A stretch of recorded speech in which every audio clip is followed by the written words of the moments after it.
Jangan menyebabkan kita nak menjimatkan suatu benda tapi membebankan kita in future.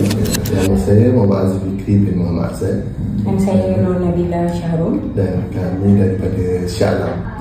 Ini adalah hari pertama kelengkapan apa yang perlu awal lah, kena siap prepare awal.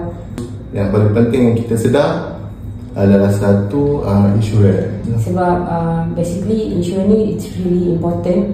Kalau kita kat sini pun kita kena ambil our personal insurance ataupun takaful for our safety. Kita tak boleh predict. Everyone semua macam cakap okay, insyaAllah okay, insyaAllah okay. So semua orang akan cakap macam tu, insyaAllah okay. But what if happen benda yang kita tak nak terjadi? So apa persiapan kita sebelum benda tu terjadi? Ensure you ada protection for yourself and your family. Macam I akan bawa my parents. So some parents ni dia akan macam kita tak apa, insyaAllah okay apa benda semua. Dia orang high risk. So dia orang lagi banyak sebenarnya kena ambil protection compared to orang muda. Memang kena ambil protection for themselves. Memang wajib lah. Memang wajib actually.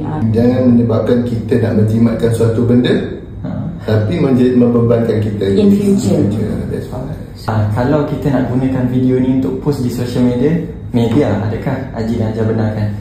Boleh. Boleh. Boleh. Kita orang sama. Alhamdulillah. Okay. Terima kasih banyak. Itu sahaja. Terima kasih.